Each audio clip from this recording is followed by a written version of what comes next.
मैंने आपसे बताया था पहले भाषणों में,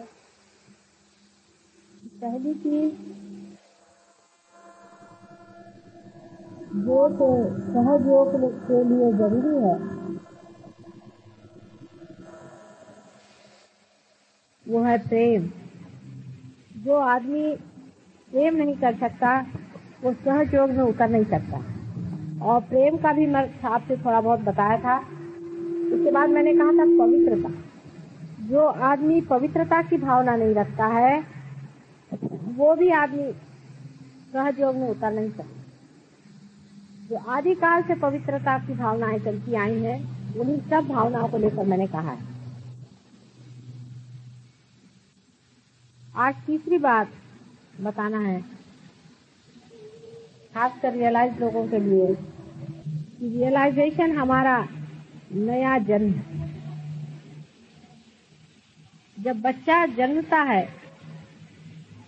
कोई सा भी बच्चा आप देखिए, संसार के कौन सी भी जाति का हो, चाहे वो जापानी हो, चाहे वो अफ्रीकन हो, चाहे वो अमेरिकन हो, उस बच्चे में एक चीज सब में होती है और वो है उसकी अबोधिता, उसका इनोसेंस। बच्चे की विशेषता है उसका इनोसेंस। इसलिए रियलाइज्ड आदमी तभी कहलाया जाएगा जब वो पूरी तरह से इनोसेंस में उतर जाए। वैसे भी जो बहुत चालाक लोग होते हैं, व्यवहार चातुरी जिनमें बहुत ज्यादा होती है और जिनकी बुद्धि बड़ी तल्लख होती है और हजार आदमियों को ठगाने में और झूठ बोलने में और चालाकी दिखाने में जो बड़े तरबेज होते हैं, ऐसे लोग सहयोग के लिए बिल्कुल बेकार होते हैं। उससे जो लोग काफी ठगाए गए हैं दुनिया में और सताए गए हैं, वो सहज लोग के लिए बहुत ठीक है। संसार में चाहे वो बहुत यशस्वी लोग न, लेकिन सहयोग में वो बहुत ही ज्यादा यशस्वी है। अबोधिता एक बहुत बड़ी देन, ये भी जन्म जन्मांतर की खोज से ही मनुष्य पाता। आप देखिएगा बहुत से बुजुर्ग लोग भी बहुत ही अबोध होते हैं, बहुत भोले भाले सीधे साधे, और बहुत से छोटे बच्चे भी बड़े चालाक धूर्त थे। आजकल के जमाने में जो आदमी दो चार पैसे में किसी को ठग मारे वो सबसे बड़ा यशस्वी आदमी समझा जाए। एक उदाहरण के तौर पर,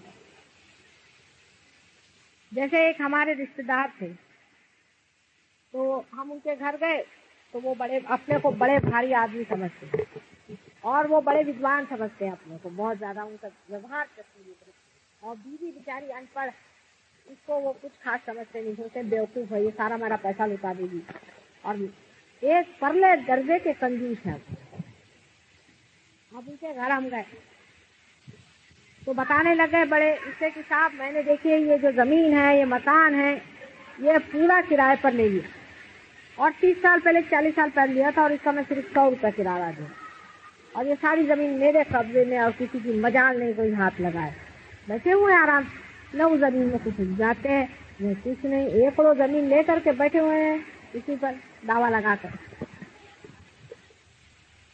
और पहले मेरी उल्लू बीवी है, इसकी वजह से मुश्किल न जाने आज कितने महल में खड़ा किया होता, अभी किराए के मकान में रहा। उसको 3-4 गाली देने में भी उनको कोई हर्ज नहीं था। लेकिन ये तो हमारे रिश्ते में हमारे जेठ होते थे तो हम चुपचाप बैठे रहे, हमने कहा अभी क्या बोले। उसके बाद उनकी जो बीवी थी वो बेचारी चुपचाप सुन के रह जाती। इतने में एक आदमी आया, वो कहने लगा कि साहब देखिए मैं घर मालिक की ओर से आया हूँ और घर मालकिन कह रही है कि आपके यहाँ इतनी इमली के पेड़ हैं, उसमें से इस इमली का उन्हें इमली बहुत पसंद आती है, तो आप कहिए तो हम 2 रुपया आपको देते हैं और आप हमें थोड़ी इमली दे दीजिए।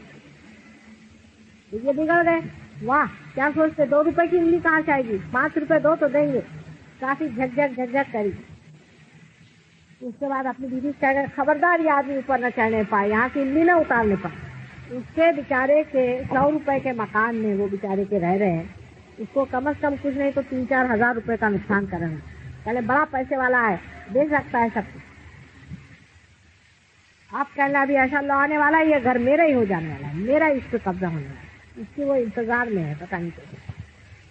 बहरहाल जब वो चले गए तो उनकी बीवी ने उस आदमी को अंदर बुलाया, कहने तुमको कौन सी हिंदी के मंगाए हैं वो तो इसका भी तो मेरे ही सामने चला, और उसको जेब से 5 रुपए निकाल के दूसरे का 5 रुपए क्यों दे रहे हैं मेरे को, मुझे को देना आपको पैसा। कहना भाई तुम चढ़े, तुमने मेहनत करी, उसके 5 रुपए उनको मेरा नमस्ते कह देना, जाओ ले जाओ भग जाओ, और कल अगर और चाहिए तो आ जाना, लेकिन 12 बजे के बाद आना, तभी एक चले जाते।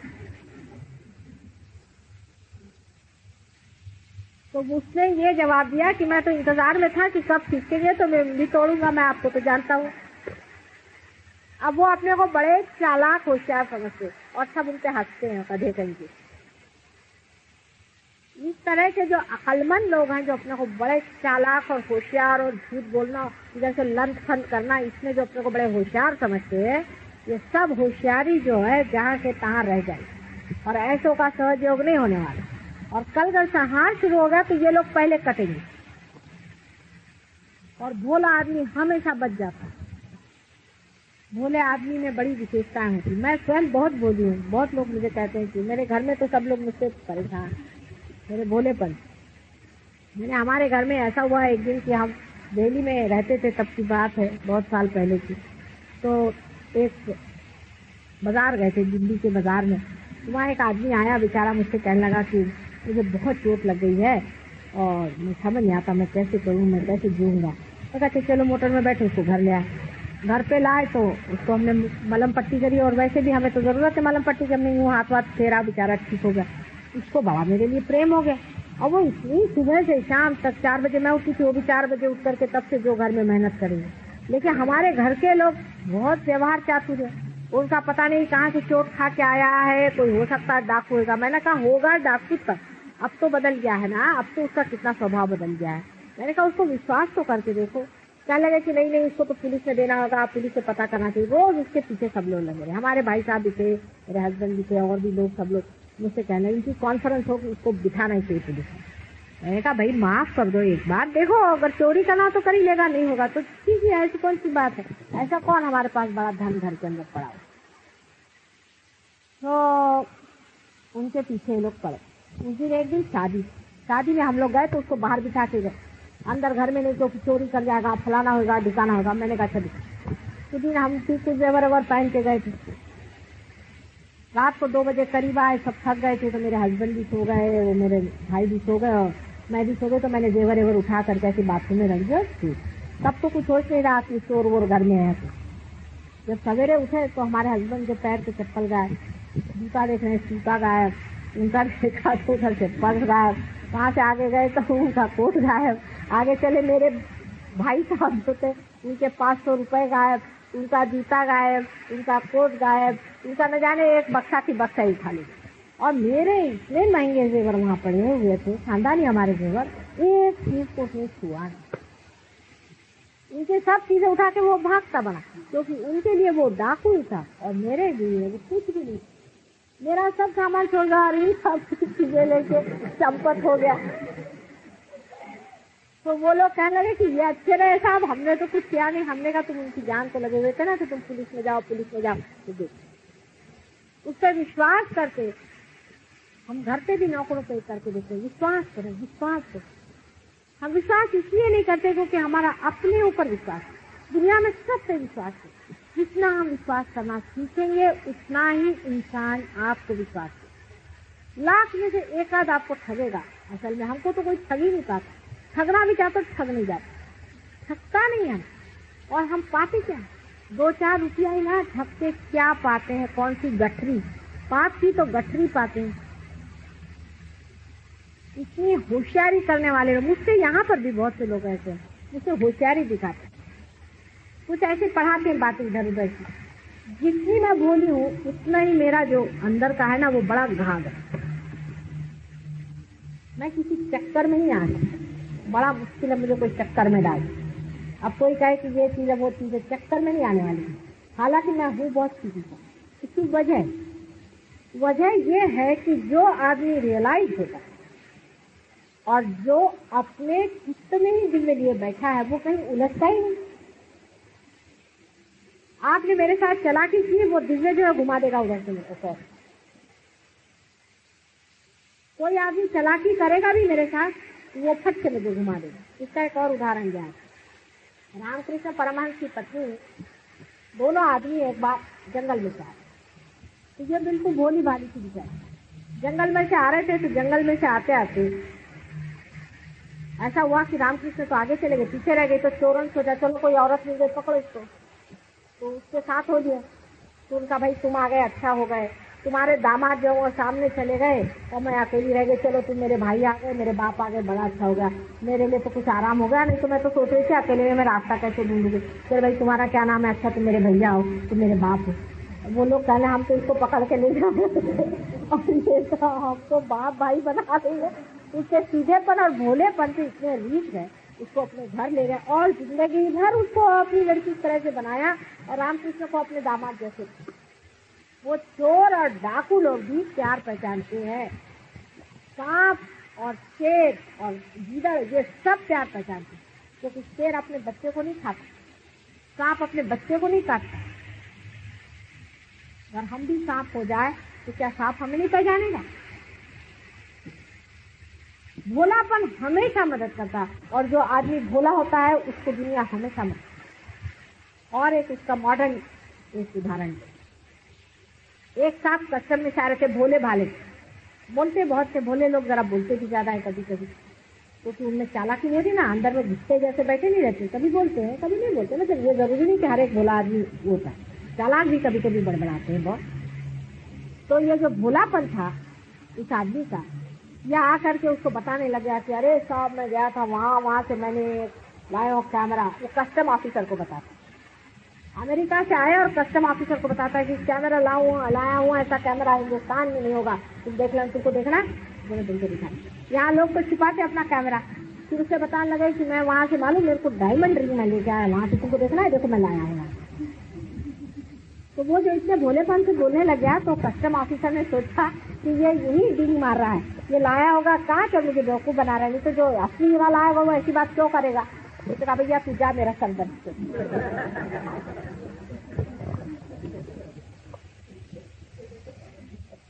और दूसरा आदमी आएगा छिपा के इधर उधर देखते हुए, आइए इधर मिस्टर आपके पास क्या है। भोले आदमी पर वैसे भी मनुष्य को तरस आ जाता, और कोई भोले आदमी को सताता है तो उसकी आहें इतनी लगती है, उस डर से भी आदमी नहीं सताता भोला। और अगर कोई भोले आदमी को सताता है, जन्म जन्मांतर उसका उसे देना पड़ता। इसलिए भोला आदमी सबसे श्रेष्ठ। और जो आदमी बहुत ज्यादा किसी चीज में उलझता है, अधिकतर आप देखिएगा कि ज्यादातर ऐसा होता है कि जब भी आदमी को कोई बुरा काम करना होता है बड़ा सीरियस हो जाता है। अधिकतर हमने ऐसे एक साहब को देखा है, उनकी आदत थी ब्राइब लेने की। तो हमारे हस्बैंड को तो वो कहते तुम तो घटिया कास्ट हो, तुमको तो पैसा ही लेना नहीं आता, ऐसे कहा करते। लेकिन मैंने देखा है कि उनसे अगर कोई आदमी मिलने आए और जो पैसे वैसे की बात करने वाला हो, मतलब लेने देने की, तब वो सीरियस हो जाती है। अच्छा अभी जरा खरी अंदर जा, हंसते खेलते एकदम सीरियस हो जाए तो मैं समझ जाऊँ कि कुछ ना कुछ ड्राइवरी की बात है। कोई भी गलत, एक साथ से मुझे मालूम है इनको कैमरे में जाना का बहुत शौक, और जब भी कैमरे की बात होती थी बड़े सीरियसली इसको डिस्कस करते, हाँ कहाँ जाने का, कैसे जाने का, कब जाने का, और समय हंसते रहेंगे। लेकिन कैमरे के मामले में बिल्कुल प्लानिंग करके सीरियस होकर के कैमरे में जाए। सीधे कैमरे में कहाँ को जाने के चाहिए? अरे आपको अगर सीरियस ही रहता है तो जाके कहीं मंदिर में बैठो, नहीं वो वहां जाए। क्योंकि जो आदमी हंसता खेलता हर समय रहता है और हल्का फुल्का रहता है, उस आदमी को इसमें मजा ही नहीं आता कि क्या बेवकूफी है, ये क्या बेवकूफी करे। वो दूसरों की भोला आदमी जो है फट से बेवकूफी पकड़ ले, और वो नटखट होता है। भोला जो आदमी होता है वो नटखट होता है, उसका नटखटापन जो होता है ये उसके भोलेपन। जैसे वो कोई ना कोई इधर से उधर सुराग लगा देगा। जैसे आपसे बताएं कि एक साहब हमारे यहाँ है, उनको बड़ा शौक था कैबरे डांस। कैबरे माने बहुत से आपको मालूम नहीं होगा, मतलब वहाँ लग्न नृत्य जो होता है, मतलब रंगीन का नहीं लेकिन और। तो वो कहने लगे कि साहब अब हमसे तो कह नहीं सकते क्योंकि रिश्ते में हमसे बड़े होते थे। तो हमारे घर में एक बड़े स्कूल वाले साहब हैं, वो ऐसे ही नटखट टाइप है, तो उनसे कहने लगे कि साहब कभी वहीं ले चलिए हमको जाने। अब वो बुजुर्ग आदमी ठहरे, शैतान बहुत है ना, वो ले गया पुलिस थाने में उनको उतार दिया। तो वहाँ टैक्सी में ले गया, वहाँ छोड़ दिया, कहना मैं तो आऊंगा नहीं, आप यहाँ चले जाइए। अब वो बेचारे सीधे चले गए। वहाँ जाकर के देखते सब पुलिस वाले थे। फिर उन्होंने सोचा बेचारे आए थे देहात से, उनको तो मालूम नहीं था कहाँ कैसे होता।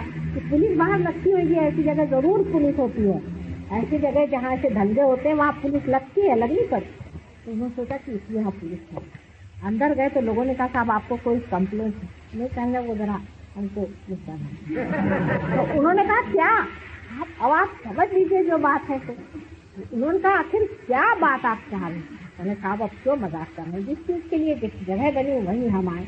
चले तो फिर आइए सीधे हवालात में। हवालात में और कहने चाहिए आप हवालात में आपको किसी ने पहुंचा दिया। ऐसे उनको बेवकूफ बनाया जाता। ये जो अपनी विषय की ओर दौड़ने की वृत्ति है, ये आदमी को चालाक है, क्योंकि उसको छिपाने के लिए आदमी जरूर चालाक बनता है। विषय की ओर दौड़ने की जो अपनी प्रवृत्तियां हैं, बार बार विषय की ओर जो प्रवृत्ति दौड़ती है, उसको रियलाइजेशन के बाद हम समझते और देख सकते, अरे वाह बेवकूफ राम चले जा रहे हैं, वहां कहाँ चले जा रहे हैं।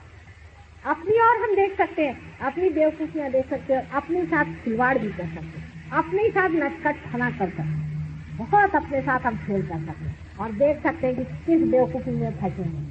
तो भोला आदमी जो होता है, जो अलिप्त होकर के देखता है मजाक, अजीब हालत है, साफ समझ में नहीं आती। ये भोलेपन की निशानियां हैं कि भोला आदमी जो होता है उसका चित्त कहीं ऐसा दौड़ता है, वो अपने भोलेपन में अंदर। जैसे छोटे बच्चे, उनको आप अगर कैबरे डांस तो छोड़िए, आप किसी हिप्पी से मिला दीजिए, जोर जोर से रोना शुरू कर दो, उनको बाल बाल देख के एकदम वो रोना शुरू कर देती है। क्या आप अगर किसी कैबरे डांस में छोटे बच्चे से लीजिए तो बहुत जोर से रोते। आप कोशिश करके देखिए, अगर किसी समझदार बच्चे को आप ले जाएं, 3-4 साल के बच्चे को, तो वो जोर जोर से रोना शुरू कर देगा कि ये क्या करना। बच्चे की आप हालत देखिए कि अगर उसके सामने कोई भी विक्षिप्तता होती है तो इससे और वो पहले रोने लगता है, और या तो उसको समझ नहीं आता, आँख फाड़ के दिखता है कि ये क्या है, या दूसरा काम बच्चे ये करते हैं कि कोई सी भी बात है सीधी सीधी कर, उनमें कोई लगाव छिपाव दुराव कभी नहीं है। ऐसे कोई बच्चे चुप भी हैं लेकिन वो हर एक चीज को देखते रहते हैं। जैसे एक बार किसी ने कहा अपने बच्चे से कि वो साहब आ रहे हैं लेकिन खाते हैं घोड़े जैसे। तो अब इन्होंने वो सुन लिया, अपने पत्नी से उन्होंने कहा, उनसे तो कहा नहीं कुछ। जब वो आके बैठे तो उनकी शक्ल जाके देखे बार बार ऐसे। उसके बाद कह रहे हैं मम्मी ये तो घोड़े जैसे नहीं खाते, तुम तो कह रहे घोड़े जैसे खाते। माने उसमें उनको कोई ये नहीं लगा कि भाई मैं कोई बुरी बात कह रहा हूँ या अच्छी बात कह रही हूँ, कुछ दुख देने वाली बात कर। उनको जो फैक्ट लिखा वो उन्होंने कहा, सीधी सीधी बात उन्होंने कह दी ये बात। और बच्चों में ये समझ आ जाती किसी तरह से कि ये किस तरह से कर रहे हैं, इनका क्या ढंग है, सबकी नकल उतारेंगे। बच्चों में आदत होती, नकल उतारने वाला आदमी भी एक तरह से भोला होता है, क्योंकि वो भी नकल तभी उतार सकता है जबकि वो साक्षी, और खासकर अगर वो अपनी नकल उतार सके तो सबसे बढ़िया। जो आदमी में अपने ऊपर हंस सकता है वो सबसे भोला आदमी, जो अपनी बेवकूफी की हंस सके, वाह क्या कहें हमने भी ये कर, हम भी ये करा। ऐसा जो आदमी कहता है वो अपने से अलग हटा हुआ अपने को। आप लोग भी जो रियलाइज ये करें, अपनी और नजर करें कि क्या आप दौड़े चले जा रहे हैं, क्या पहने, तोंद आपकी निकली हुई है, बाल आपके सफाचर टूट गए, जा कहाँ रहे आप, जेब में पैसा नहीं है, आपकी नजर कहाँ पड़ जाए, बार बार आपकी नजर कहाँ उठ रही, आपका चित्त कहाँ जा रहा है। रियलाइजेशन के बाद में जो आदमी इसमें लगन से आता है वो सत्संगति ये सज्जनों की संगति को जोड़ता है, और जो आदमी से गहरा नहीं करना चाहता वो अपना बहाना ढूंढता है और दुर्जनों की संगति में घूमता है। दूसरी संगति में घूमेगा वो हजारों बहाने बताएगा कि आना नहीं हो सकता, और जिनको आना है देवड़े के सीधा बताएंगे, जिन देवड़े साहब को कहीं जाने का है। तो रास्ते में चलते चलते मैंने यही छोड़ दिया, मैंने कहा देवड़े साहब हमारे साथ बैठ गए, मोटर में चल दिए। उनका कुछ और प्रोग्राम था, वो बैठ गए मोटर में और चले आए, वहाँ उनको 3 घंटा हमने रगा वहाँ बैठे रहे आराम, क्योंकि इसमें जो मजा आ रहा है और किसी चीज में मजा। लेकिन जब इसका मजा ही पूरा नहीं लिया तो चित्त जरूर बार बार दौड़ेगा। आज कहाँ गए थे, आज पार्टी में गए थे, क्यों था, उसको जाना ही पड़ा, बातें इसमें ऐसा था तो इसमें ऐसा। और जो लोग यहाँ रोज आते हैं उनका क्या हो गया, उनको सज्जनों की संगति में, विषयों की बातों में अब किसको जाता ही उलझता नहीं, इंटरेस्ट नहीं आता। भागो, प्रोग्राम है भागो, वहाँ सज्जनों का मेला बैठा, सत्संगति में, दुनिया के संगति में बैठ करके जो मजा आएगा।